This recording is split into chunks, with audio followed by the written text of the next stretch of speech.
Welcome back to Joygasm, a video game and movie podcast. I'm Russ, and he is Steve, and we will always love you.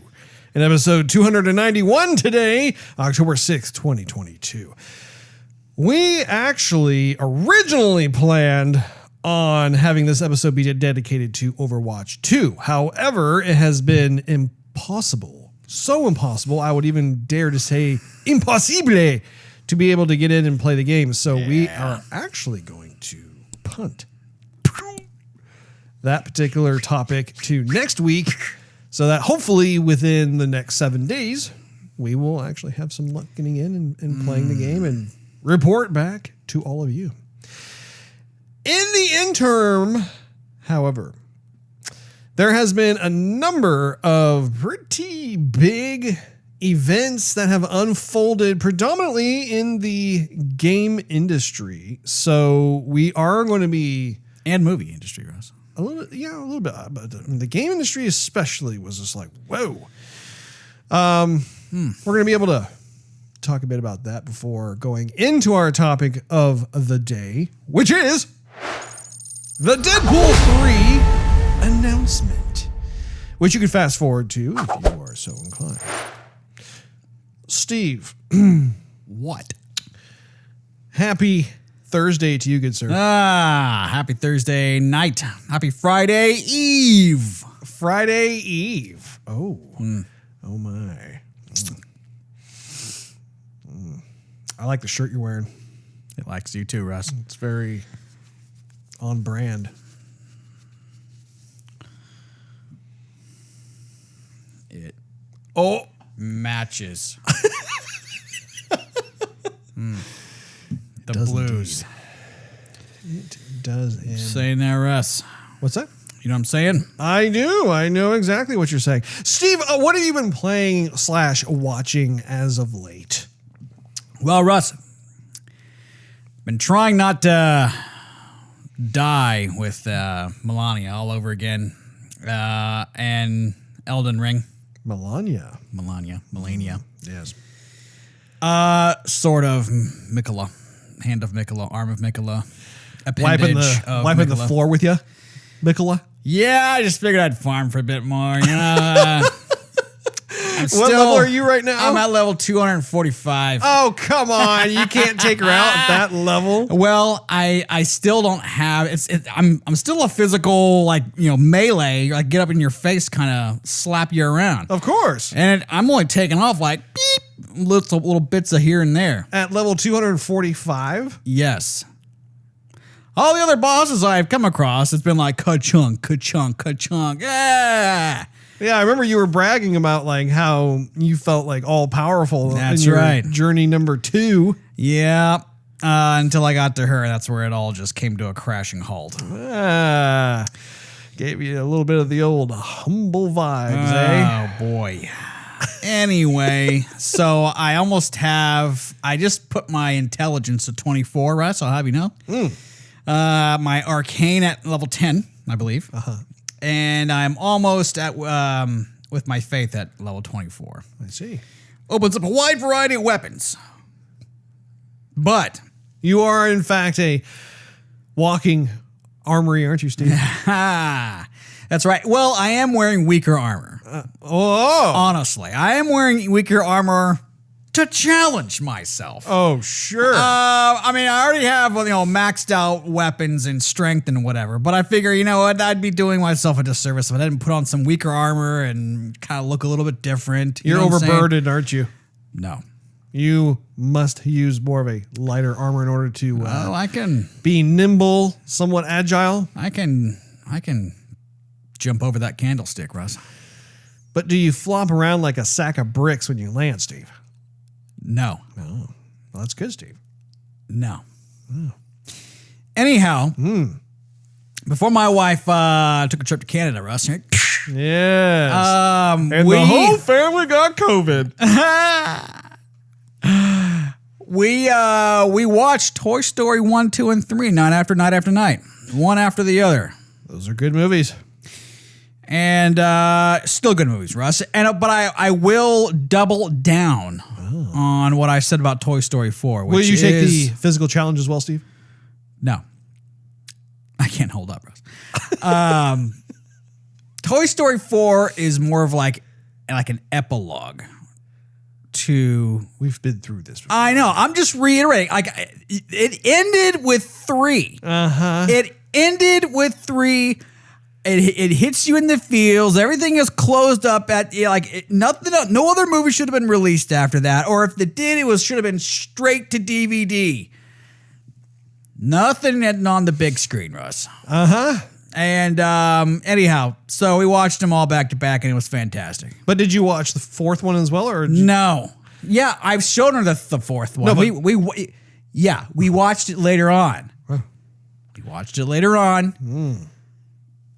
Still just not as good, Russ. Which one does she like? Out of 1, definitely not 4. Oh. I'm not sure which one is her favorite. Did 4 give her the creeps? No. Oh. It just wasn't as fun or funny. Oh.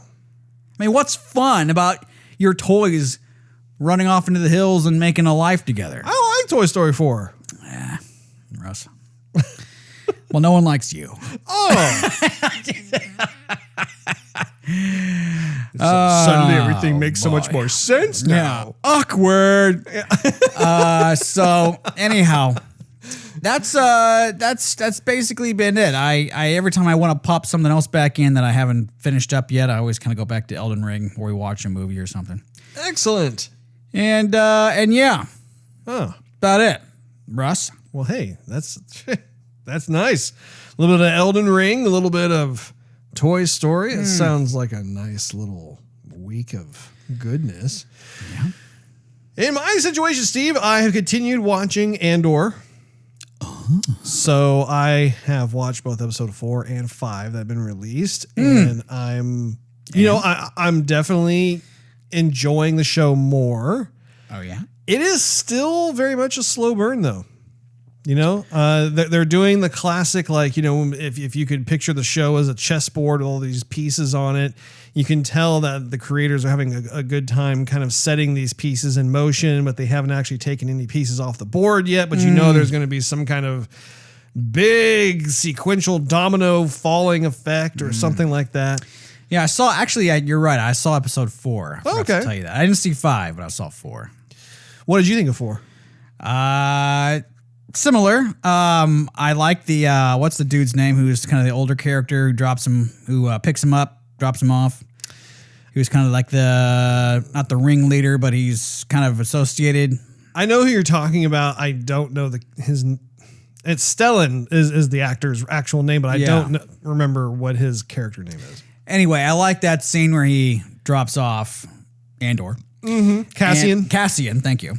And he meets this woman, but before then, though, they have this little interaction, this little talk back and forth. And I really like the talk, Russ. Well, when they're on the ship? No, when they're in the grass. Oh. The dude and the chick. Like he's explaining, like, you know, it's got to play by my rules kind of deal. I like that whole sequence, Russ. Are you talking about like when he lands and he's talking to the woman outside as Cassian is inside the ship? He says, wait in the ship. I'm going to go talk to... Okay. Yeah, what's her face? Gotcha. Yeah. I was having to hone in a bit on that. I wasn't sure if you were talking about the dialogue, because I like the dialogue between Stellan's character as well as Cassian when they were on Stellan's ship and he was going through light speed and everything, and that was good too. Had a bit of a conversation there, which was interesting. Passes something pretty cool along to him.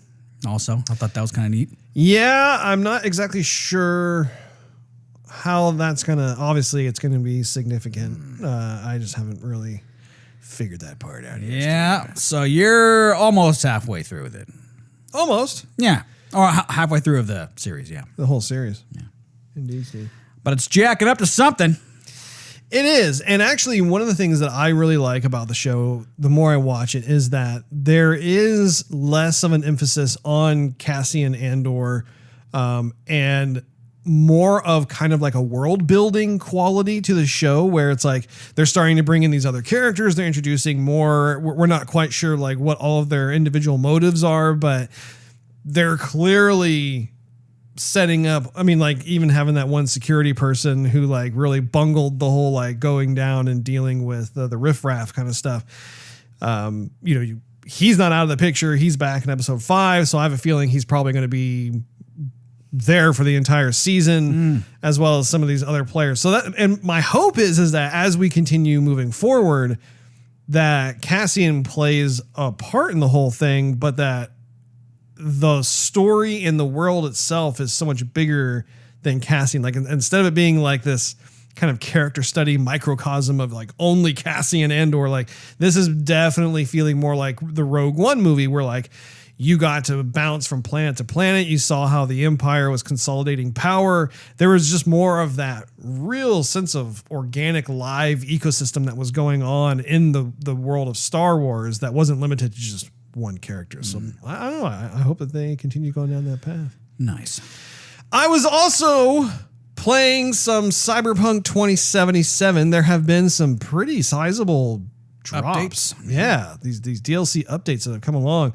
The most recent one, I want to say, was like over 30 gigs. And actually, I think the last 2 or 3 drops have been around the same size. Like there's been these really sizable updates that are going on.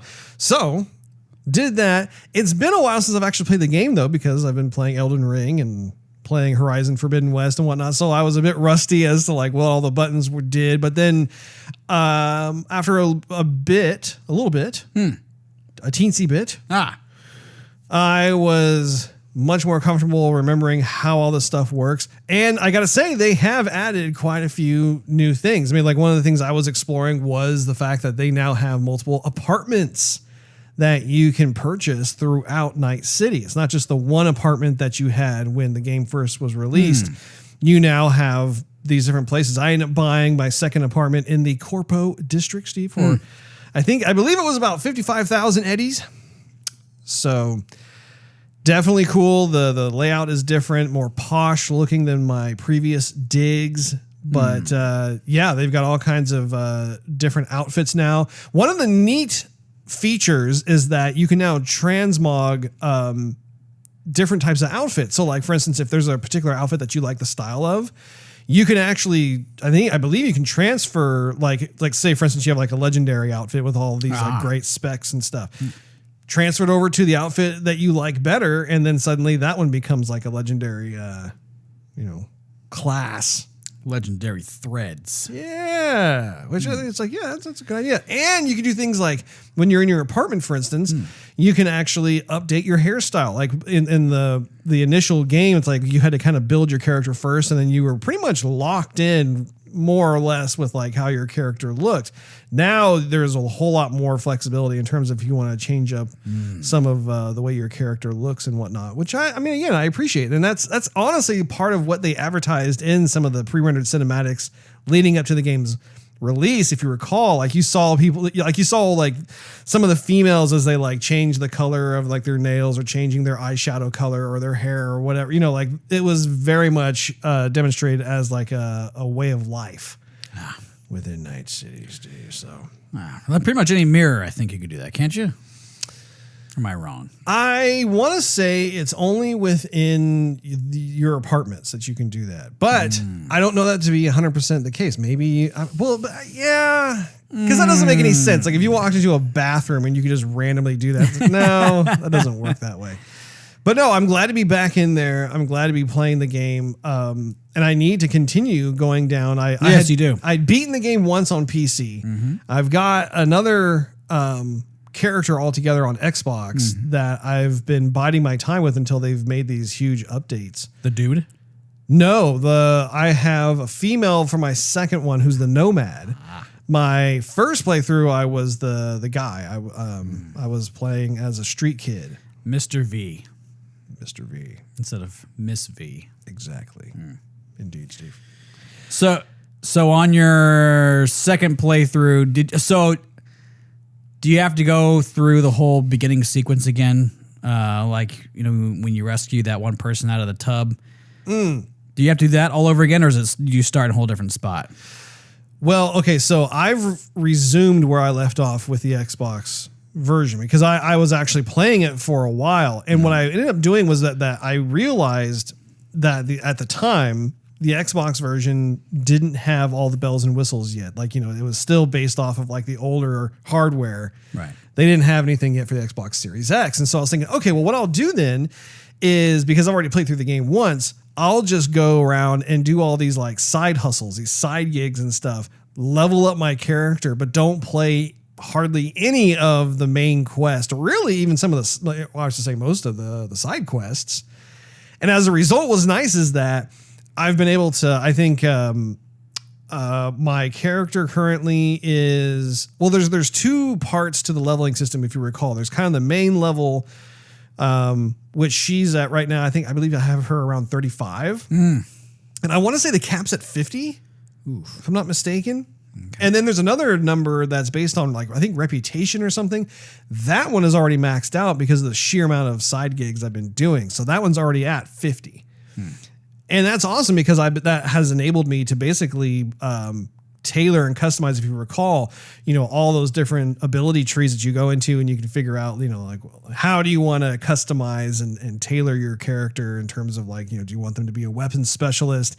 Do you want them to be more of like a ninja melee katana wielding badass? Do you want to be a net runner? Do you want to have more of like a fisticuffs, like street brawler type of thing? Yeah. There's just many different approaches to all that stuff, Steve. So yeah, it's been fun. I gotta say too, what's nice about it is that there are a few really large titles right now. Of course, you know, Elden Ring was one of the really big ones this year. Put a lot of time into that. You're putting even more time into that now. Yeah. There's also Horizon Forbidden West, which I'm still making my way through, really enjoying that one. But even like being able to bounce over to Cyberpunk 2077 again and continue playing where I left off on that. I've always been a big fan of that game, bugs and all. And now the game is just way more stable. Although I will say that there was one instance where the game crashed on me. Nice. It just straight up froze and kicked me out to the Xbox dashboard. I think the game that I had most crashes with is Forza. Really? No matter which Forza game it is, that's crashed on me. If I'm playing 3, it's crashed. If I'm playing Horizon 4, it crashes. If I'm playing Horizon 5, it crashes. Like, I'll be just playing, and then it'll go, and then the screen will go green, and it'll just bring up the dashboard. I was doing so well. I think I've only had Forza crash on me maybe twice. Oh, way more for me. This is interesting, Steve. Way more. Wow. Anyway, that's what's new with me. I say we go down this list. Let's do it, Russ. So the first item I have, speaking of Cyberpunk 2077, so CD Projekt Red has been in the news as of late. Mm-hmm. First was the drop that we were mentioning earlier, but then also they had a series of announcements where basically they have like 5 different games all in development. I don't know if they're necessarily going to be tackling it simultaneously, or if this is just going to be kind of a sequential thing, like, you know, all the team will just start on this particular one, then they'll move to the next one. I don't know. But within that, I mean, they were talking about how they were going to do a whole other Witcher trilogy. And in addition to the Witcher trilogy, they were also going to do another standalone Witcher game. And then on top of that, they were doing a Cyberpunk 2077 sequel that like continues down like the story, which I was very excited to hear about. And then I think they were talking also about like maybe some other like big updates that they're going to support for the current Cyberpunk 2077 game. Yeah, I thought I read something about they were starting The Witcher 4, but it's not going to have anything to do with Geralt. And then I also read something earlier today that said that they're making a couple.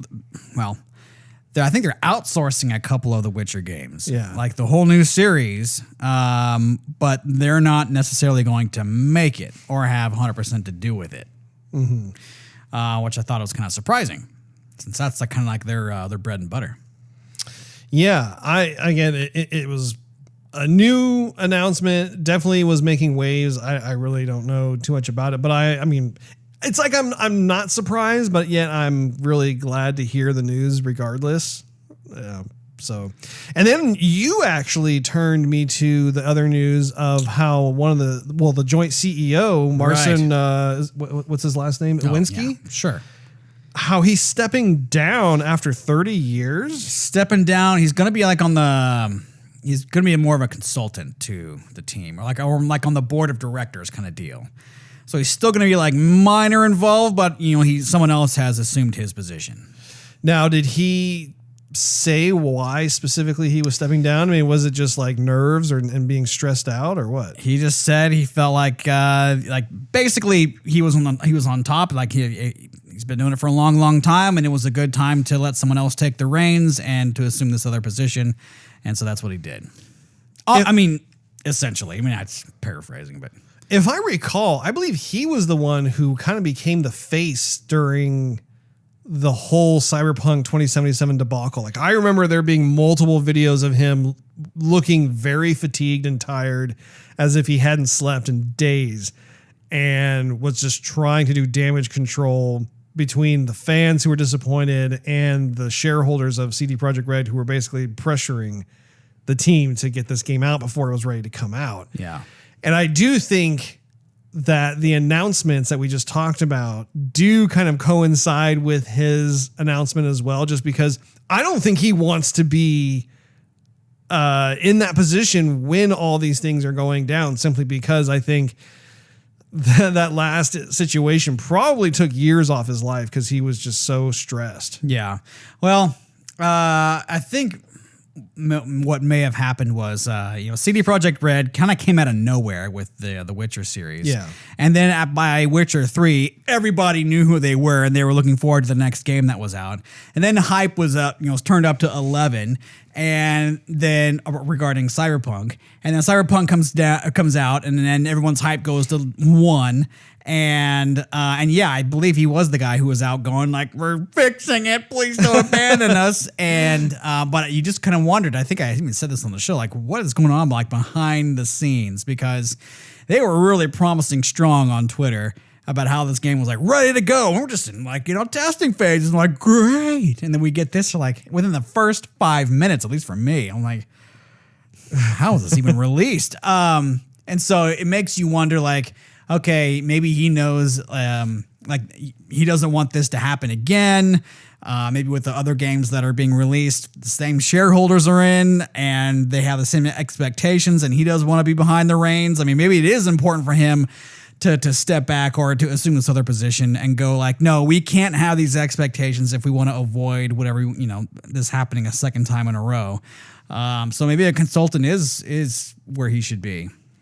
Yeah, especially if it's about his well-being. I mean, I think that he has to look out for his health. He has to look out for his family. And like, if he's been in the business for 30 years, he's probably, especially as the joint CEO, he's probably pocketed a pretty substantial amount of coin, just based off the Witcher games alone. Right. So, we'll have to see what happens. Pivoting from that, though, over to another gaming event that has transpired. So the whole GTA 6 hack situation that's going on, that was a big surprise to the gaming community. So like, apparently there was this teenager, my understanding is just based off the articles I've read, there was a teenager from the UK who was like 17 years old who managed to hack into Rockstar's database, I guess, and essentially steal, a bunch of source code, a bunch of other sensitive materials, that sort of thing. And then I think some of it was plastered online, and then he was trying to make money off of some of the other stuff and, what have you. Anyway, that was totally legit because I work for 2K Games, and I can tell you that like the entire publishing umbrella, like Take-Two Interactive, 2K Games, all of us, they had brand new security protocols the next day because of all this stuff that's going on, which is good. I mean, like, that's what you have to do. You have to pivot when you have some kind of breach like that. And I also heard about how I believe that person was apprehended. They found out where they lived, where he lives in the UK. And I believe he's been arrested and everything else. So, I mean, hey, at least there's that. But hands off me, mate. Hands off me. get off me, you wanker. Get off me, bruvs. All right? I don't mean nothing by it, I swear. There ain't no laws against hacking the video game company, eh? You've got the wrong man. I keep telling you. Oh, really? Because we got Grand Theft Auto 6 posters all over your wall, mate. Yeah. He starts running out. Like, get up. Yeah. But I do think it's worth noting that Imagination. that kind of thing, unfortunately, has been happening on a more and more regular occurrence. I mean, if we were to think of a lot of the other types of publishers and studios over just the last few years, I mean, Sony's been hacked. If you think of Capcom, they've been hacked. Several others as well. I can't think of all of them off the top of my head, but it is kind of a concerning issue because there seems to be kind of, well, first of all, there's this obsession with trying to find out what it is that these studios are working on because you have these big fans of these games, but also you have this kind of bragging rights where, like, if you are able to successfully hack into one of these studios and steal intellectual property, then suddenly it's like, oh wow, you know, like that hacker is so hardcore. But see, the problem is that, and this is where I really feel passionate about, is you have a large group of people who for years are working on a particular game, right? Mm-hmm. I mean, they're putting their blood, sweat, and tears into making this game. They're putting all kinds of like different ideas. Some are original, some maybe not so much, but like there's just an awful lot of effort that goes into it with the idea that someday they'll be able to finally reveal to the world and announce, hey, this is the game that we've been working for 4 years, 5 years, 6 years, 7 years, 8 years of our lives. And we want you to check it out. And what those hackers do is they effectively rob that team of doing that. You know, and so like when they plaster all that stuff, like online, for instance, it's like, well, okay, first of all, it's half done. So thanks a lot, whoever you are. You know, you just plastered like work in progress, half done stuff. But then also too, I mean, it's just such a bummer because it's like, you know, I don't think the majority of the gaming community wants this kind of thing to happen. I don't think they want to actually see this type of stuff in that form. I think they want to wait for the big reveal. I know I do. I think you do as well. I mean, I think it's, I don't know. It's just kind of a lame thing for certain people to do. Yeah, I was reading some of the comments, and people were like, "Oh, the game doesn't even look that great. The game doesn't look," and people were commenting on that. It's not done yet. I mean, who knows how many more years? Of production it's going to take. I mean, yeah, you got to have something to put out there to match what the storyboard is. You know, have your own little internal committee go, yeah, that's what we want to do, or yeah, it didn't play out the way we wanted it to, or maybe we should sharpen this, maybe we should do that. I mean, they haven't even announced. I mean, I guess they had to be working on it, but they haven't announced anything really on it whatsoever. And so, I mean, everything is a toss up in the air right now.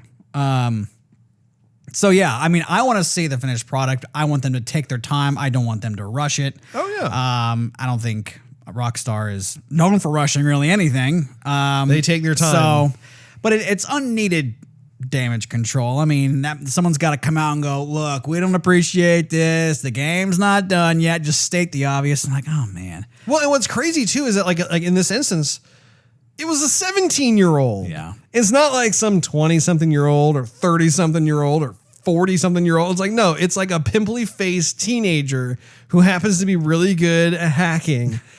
And my thing is like, gosh, are you that bored? Like, what? To go do something else. You don't think I can do it? Yeah. Watch me. Hold my Dr. Pepper. I'll get this done. Watch. I don't know. And you know, from a purely like technical standpoint, sure. I mean, like, yeah, if you're able to do something like that, then you know, congratulations. Like, you know, you've clearly gotten to a point of being able to hack into other companies and stuff. But I mean, it for what? Like you now have like basically pissed off like the entire gaming community. And once again, like I said earlier, you've robbed that special moment. That's like, you can't get, you can kind of sort of get it back, but at the same time, it's just, like even before that, like no one really officially knew that they were working on GTA 6. It was assumed that they were, but they hadn't made, to my knowledge anyway, they had not made some sort of official announcement, so to speak. So, but at the same time, hey, they're working on GTA 6. And, Rockstar is the type of studio who all of their games are phenomenal. Like they're the kind of company where based off of their previous efforts and their clout, they will release their games when they're ready. I mean, remember when Red Dead Redemption 2, like people kept asking, like, when is this game going to be released? Or not even released, but when is it going to be announced? When are we going to see a trailer for it, right? And it took years for them to come out for it. And then when it finally did, it was like the collective jaws just hit the floor. Like we were all just like blown away. Well, I remember they released like some screenshots, like 6 screenshots. We're like, whoa, that looks amazing. And then the trailer came out. We just were... Oh. Yeah. And also, I mean, the GTA series, it goes back. I mean, GTA 5 was the last one. It's like, it's one of the best-selling games, if not the best-selling game. I would say played a lot. I actually don't know. Oh. Well, I think Fortnite has made more money. I think Fortnite is the highest grossing game. But GTA is right up there, too. Anyway. Moving right along. Yes. Another development that is happening within the video game industry is that none other than Bonnie Ross has departed 343 Industries. That was another just like, what? What's happening? And she has been, I think, with 343 for the past 7 years, I want to say. And then on top of that, she's actually worked for Microsoft for at least another 20 years on top of that, something in that range. But she started at Microsoft. Then when Bungie left and then they put together this team that's 343, she then became the studio head and has basically been in charge over like Halo 4, Halo 5, and now Halo Infinite. I want to say there may have been like a Halo ODST game or something that maybe she was overseeing as well, but she oversaw the Master Chief Collection. Yeah. So what do you think of that, Steve? I'm okay with that, Russ. I am okay with that, Russ. I mean, I wasn't a fan of Halo 4, wasn't a fan of Halo 5. You got to think the buck stops with her in a way. Can't really pass the buck too much. I mean, even with Halo Infinite and Finite, we had that whole debacle of, okay, here's the big reveal, like we were just talking about. And then the fan base goes, you're giving us that as next gen? You sure? You want us to be excited? And then they had to go back and work on it for another year and then re-release it. I mean, she's heading up all that stuff that controversy. Yeah. So I am okay with it. Wish her well. Yeah. Looking forward to new talent stepping in and maybe doing a better job. I agree. I think that, I really, when it comes to the fate of Halo, I mean, I think a lot of people are concerned at this point, wondering, okay, what does the future hold? Just because this is one of the most beloved franchises. Right. I personally liked Halo 4. I did not care for Halo 5. I didn't like Halo 5. Halo Infinite, from a campaign standpoint, it was like, I enjoyed playing it, but you could tell that they were playing safe. It was almost like a revisit to the very first Halo game, where it's like, oh, look, like here's yet another Halo ring. And I think there are certain things that need to go on with the world itself. In my opinion, I think that they need to get away from the Covenant, get away from the Brutes. There's a whole universe out there. This is something that we've talked about at great length in previous episodes as we were talking about our experiences with Halo Infinite. But the idea being that, they have almost kind of crippled themselves as a team by constantly staying within this area of Covenant Brutes, Halo rings. I don't know, they need to break the chains and have fun exploring more of outer space and the galaxies and so on and so forth and stuff. And so we'll see. I mean, like whoever comes in to take over as studio head, hopefully will be some kind of gaming veteran. I mean, honestly, I know this is it's not going to happen. Phil Spencer. I'm just kidding. Yeah, no, what I was going to say is that, you know, my fantasy is that somehow, some way, Bungie would come back, which is not going to happen because Sony is now in charge of Bungie. So that dream is died. But yeah, that was the one thing I was holding out hope for, just because they are the ones who spawned Halo into our collective conscience. Well, it doesn't have to be like Bungie taking over again. It could be like one of the main people, one of the henchmen, a clone. Yeah. You know, basically one of the staff who worked on like the original Halo games could come over and like just take the seat. Well, if you recall in Halo Infinite, Oh yeah, I can't remember the gentleman's name. I know who you're talking about. He was the writer on the Bungie Halo games. They brought him in, and you know, I think he made a pretty penny off that there, Steve. He who shall not be named. Well, no, he who I cannot remember to name, but I see his face.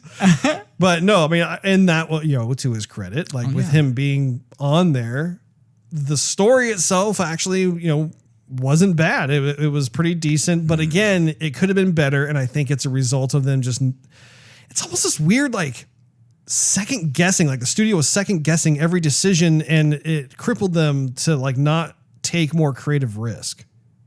Sounds about right. In addition to that news, Google, to no one's surprise whatsoever, has announced that they are abandoning their Stadia platform. Peace out. You know what's interesting about that particular announcement? No, I don't, Russ. I'm going to tell you, Steve. Google has so much money. I mean, they're like another one of those Microsoft type companies where they have billions upon billions of dollars. Ah, man. But see, I think a valuable lesson, Teach us. was learned in Google's case, and that is that the video game industry is not an easy industry to break into. No.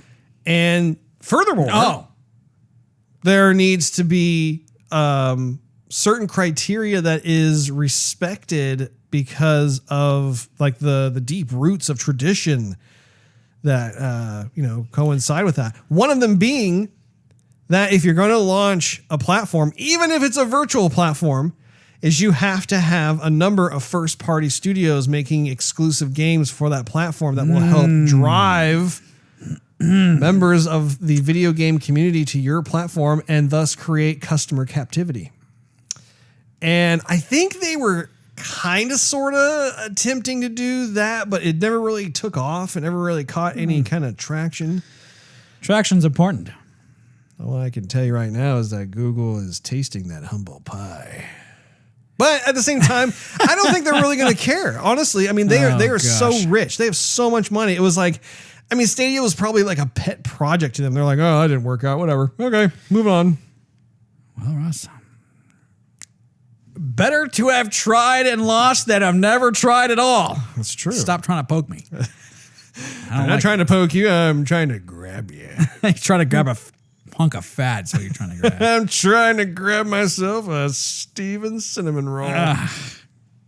You got one. Anyway, Russ, we all knew that was going to happen. Put some frosting on that. Oh, man. I don't need any frosting.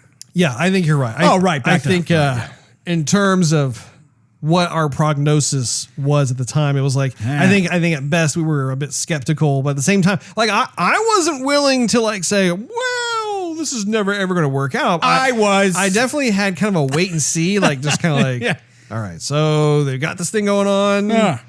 Are they going to make the right choices in order to make this a success or not? And apparently they did not. Yeah, predicted it. Indeed. From day one, Russ, I knew it was going to, well, I hate to be a pessimist. No, I don't. I knew it was going to fail. I did. Uh-huh. Sorry. Try again. Yeah. Cheers. Cheers. Oh, I barely hear that. Okay. That's okay. That's okay. Just wet your whistle there, Steve. A little sugar water. Wet Refreshing. your whistle, Steve. There's no ice cubes in these.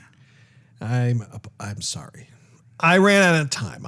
Normally I have very fashionable spherical ice cubes that I place in these, and it really, I would say, it improves the taste of the water. It's definitely more of a sound of clunking. Yes. Clink, clink, The water tastes a bit cooler, of course, and more crisp.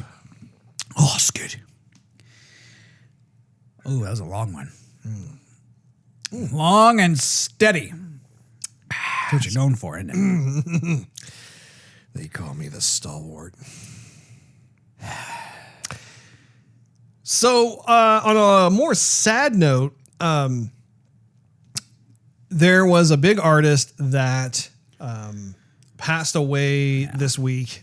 His name is Kim Jung Gi, and this was a particular artist that actually a friend of mine he didn't introduce me to him, but introduced me to his work, because he had some of like the sketchbooks or whatever else, and from that moment on, as I began to do more research into this particular gentleman, he was internationally known. I mean, he really took off within the comic book space, the video game space. I would think even some of the visual effects houses and whatnot. But what was so neat was how he seemed to constantly be on tour. He was on world tour all the time, because he was being invited to, like, say, for instance, like these AAA video game studios, where they would have a whole wall, like a big blank white wall, that they would want him to draw. They probably hired him to do so, but like draw like this epic mural. And that was one of his biggest things, was from memory. I mean, he wasn't looking at anything. He had like his kind of cool, like, special inks and his ink brushes and stuff, is he would start from nothing. And in his mind, I mean, he would start to create this entire composition, this whole scene. It was like, I mean, it could have been like maybe a busy, bustling Japanese farmer's market area. And I mean, he would just be having all these characters that existed within this composition, and then all these different types of buildings and cars. And like, I mean, you would get so immersed in just a single piece of his art.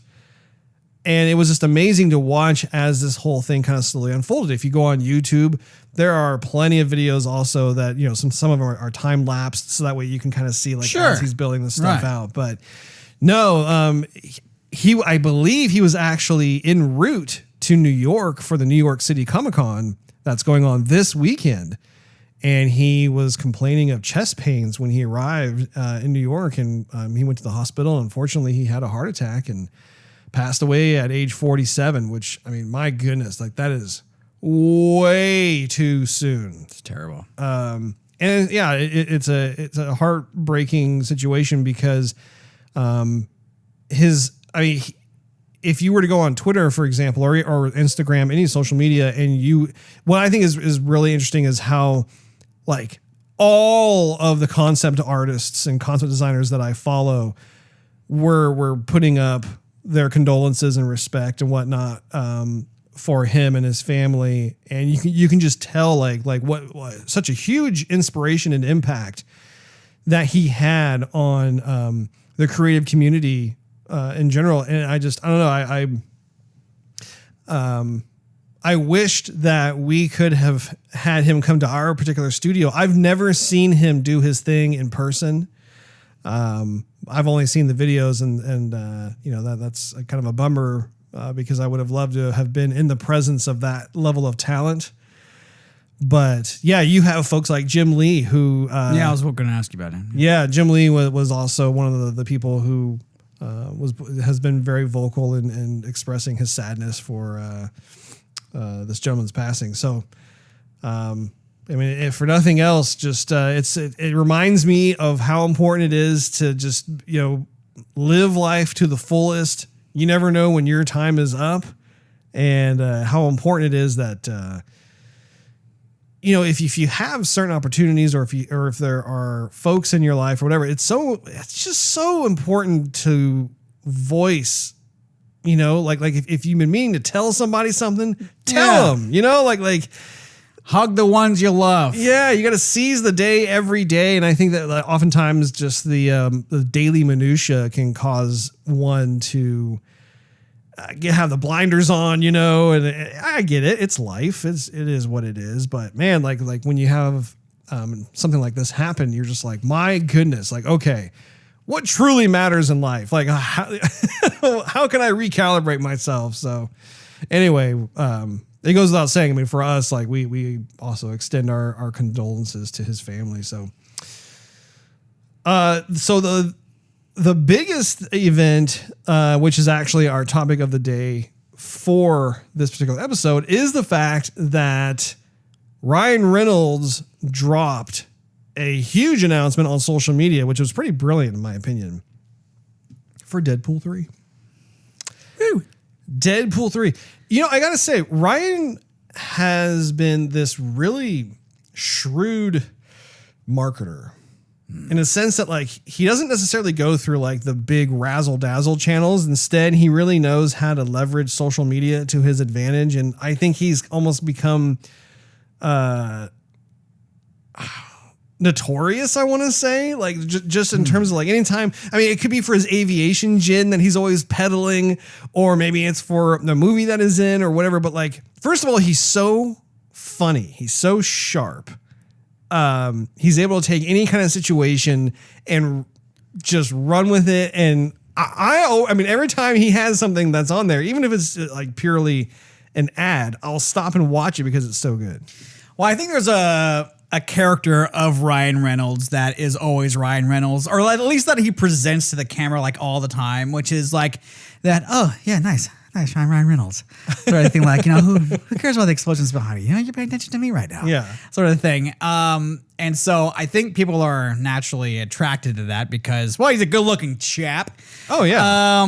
Plus, he's a nice guy. I mean, he's not insulting, And so, people, I think, they're naturally gravitated to him. And if you throw in some humor on top of that, then I think it's a recipe for success. Yes. And then you throw in a little Huey Jacks on top of that. And then you got a milkshake of desire, Russ. Well, and I thought, what's what are you even saying right now? I don't even know. See, I totally had like a moment where my brain just stopped computing because I'm so excited about this. I love how in that social media post you see Ryan Reynolds just sitting on a couch, and the setup is very, like you said, it's very Ryan Reynolds, and you see this kind of montage play out of him doing certain kind of like, tropey cliche types of things, like when he's trying to figure out what the story for Deadpool 3 should be. And then just nonchalantly, as Ryan's just staring at the camera sitting on the couch, you see Hugh Jackman walk behind him, behind the couch, looking like he just got up from a nap or something. Yeah. And Ryan Reynolds is just like, well, what do you think, Hugh? You want to be in the next Deadpool movie? He's like, and he didn't even look at the camera. He's like, yeah, sure, Ryan, whatever. And going up the stairs and stuff. And I thought that was so well played because it was so understated.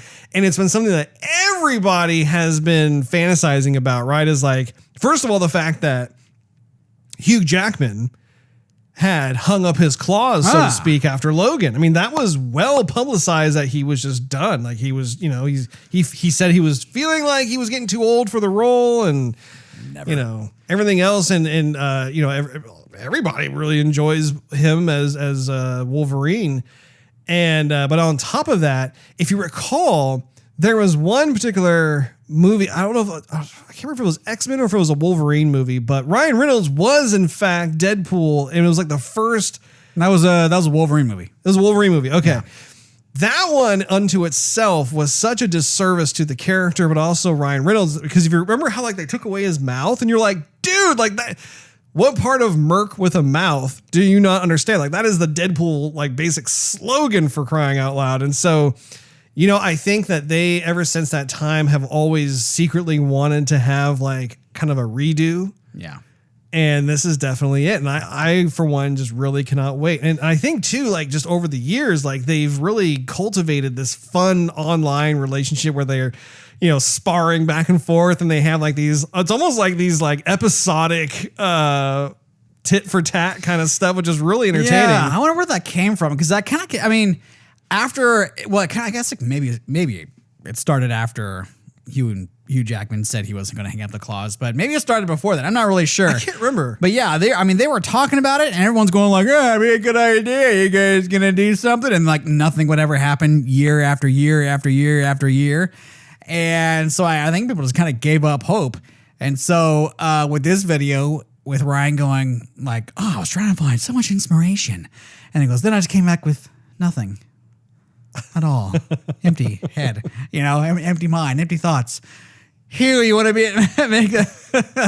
and so, but I mean that one thing was just enough to. I mean, we saw it at the same time. Oh, it set the internet on fire. Like I mean, everybody. Yeah. It was one of those like again. When I was talking about him being like a shrewd marketer, like that was brilliant because the word of mouth spread like wildfire. Hey, have you seen the new trailer? It wasn't even a trailer, but have you seen Ryan Reynolds' post on Instagram or whatever? You know, and. You know, by the next day, it was like everybody was talking about it. Everybody had seen it. And he was even saying in that particular video about how he was sorry that they missed D23, because that was like the big thing that Disney does, where like Marvel's a big part of that. He didn't have anything that was ready. Whether or not that's true remains to be seen. I give them respect over how brilliant that whole delivery was. And, it's just fun. It's so fun. And I think, honestly, yeah, sure. I do think that a large reason why this was able to work. Why is that, Russ? Is due to Kevin Feige. Messing everything up. Oh, wait, what? No, like if you recall, he was instrumental in getting like the X-Men franchise from 20th Century Fox into the MCU stable. And so now that they have the rights to the character and that sort of thing, and as well as Deadpool, that's what's interesting. Both Deadpool and Logan were properties of 20th Century Fox, and now they've both come into the fold. And I just think that the right people in charge have seen the potential, Steve. One can only hope, Russ. Here's what I think is. D23 is not really the place to announce a Deadpool movie. That's true. Because you got princesses and children and like Little Mermaids and Hocus Pocus and, you know, Marvel babies. You know, baby's arms holding apples. And not to mention, I mean, you know, yeah, okay, there's some Star Wars stuff and there's some Marvel stuff, but I mean, it's been so just kind of shallow, surface level, really, that I think it would have less of an impact. Well, no. D23 altogether would have less of an impact because if they announced the Deadpool thing, there would be no other news, literally. Like, no one would be paying attention to anything else. I know I'm kind of overgeneralizing here, but like the fans like you and me, that's all we would talk about. So yeah, we did look at everything at D23, but then now this is the only talk of the town. Yeah. And I think that Disney really needed a shot in the arm for Marvel Phase 4. Not to mention the fact that doing it this way gave them their own platform. They weren't having to compete with all of the deluge of other announcements that D23 had. Right. They waited a few weeks until that kind of died down. Then one more thing, by the way. I just love it. I think the whole thing is smart. And I cannot, like, those two gentlemen have such fun chemistry between the two of them. I cannot wait to see them both in their respective costumes and just beating the crap. I mean, can you imagine the level of gore and fatality, just over the top grossness going on? With the slicing and dicing. Oh, yeah. But then they came out with a second one. Yeah, you see that one? I'm letting you run with it. Okay. I'm letting you run with it, Steve. Ow!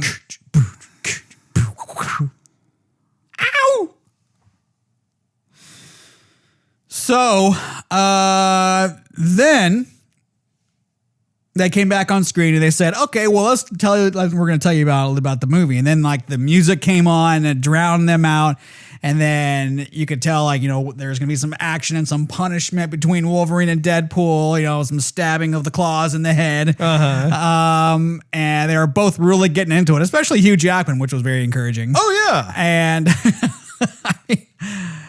maybe they'll do a third one. But they've also released a couple of, like, you know, just the posters of, you know, the Deadpool glove and Wolverine's glove, like holding hands with the claws out, or like, you know, both of them are making like a little heart.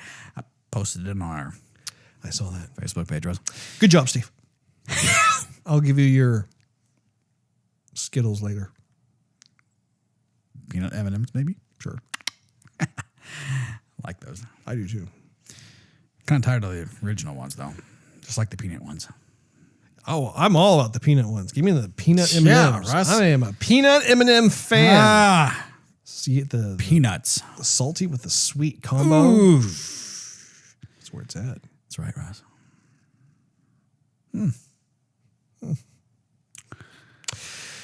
Did they say when the movie's coming out? Did they give a release date? Or was it just simply just a hype announcement? Hype announcement, Rose. Yeah. I wonder if Hugh Jackman is going to finally don the 90s Wolverine outfit, like the yellow and brown, you know? Or no, brown and orange? No, you know, it's yellow. It's like a dark yellow. Well, no, there's a brown one. It's kind of like brown. It's kind of like earth tony is really what it is. And then there's one where it's yellow and he's got like the black. Well, okay, so that was the 90s. That was the update where it was like bright yellow with black and like a little bit of blue in there too. I like the earth tone, though. I do too. That one's great. It was like the brown, orange, yellow. Yeah, give me that one. I want that one. What if they choose the yellow one though? I'm fine with either for this particular movie. If I had a choice, if they came up to me and said, "Hey Russ, which one do you want?" I'm like, "Oh, dude, yeah, give me that one right there." But you know, yeah, Give me brown or get out of town. Yeah, exactly. Nah, that didn't rhyme too well. It rhymed better in my head. I can't wait, Steve. I can't wait. It's gonna be good. It's gonna be so good. It's gonna be great, Russ. Hopefully, it comes out next year. That'd be great. That'd be greater. Don't make us wait to 2024. It's gonna come out in 2024. Think about the sheer amount of CG that they're gonna have to do for that movie. Don't skimp out on the CG. They're probably going to be finishing up with principal photography in 2023, but yeah, they're going to need time to put together everything they're going to do for that. I cannot wait for this movie. Yeah, I know. It's going to be so good. It's going to be so funny. And honestly, like if this was like kind of like the final Deadpool movie, well, I mean, if for nothing else, it completes the Deadpool trilogy. And I got to say, I have absolutely loved the first two Deadpool movies. This is going to be a fantastic way to cap off that trilogy. And then on top of that, my hope, and I'm sure your hope is as well, is that, you know, the next kind of big, grand Avengers type of situation, Secret Wars, hopefully Deadpool will then be a part of that particular movie as well, because that would just be... it'd be so good, Steve. I wonder if they'll have Cable back. Hopefully. I mean, again, like Cable, Josh Brolin was so funny in the second movie, the second Deadpool movie, where like the relationship between him and Deadpool was just topical. It was fantastic. Yes. There are a number of characters that can be leveraged for this, and I can't wait. It's gonna be good, Russ. Hopefully 2024 balance things out with this year with crappy, lackluster kind of movies, but we need a good movie year. We do. We haven't had a banner movie year in a while, I would say. But I mean, this year did give us Top Gun Maverick. One movie. Oof, oh man, Steve. One. In that case, you only need one. That wraps up this episode of Joygasm. Thank you so much for hanging out with us. If you enjoyed this episode, we invite you to check out patreon.com/Joygasm, where you can enjoy exclusive perks and early access to the show. Not to mention, it continues to financially help us do Joygasm. Also, be sure to click on that subscribe button as well as that notification bell. That way you will not miss a single solitary episode of Joygasm. It drops once a week every week. And while you are at it, do a search for @Joygasm TV on your favorite social media platform of choice. We're on all of them. Last but not least, do a search for Joygasm TV on Twitch to see us stream our gaming adventures live every Wednesday night at 9:30 p.m. Central Time. We look forward to hanging out with all of you next week when we, hopefully, will be able to have some Overwatch. That's right. Some TLC with Overwatch 2. Overwatch 2. Later. Bye.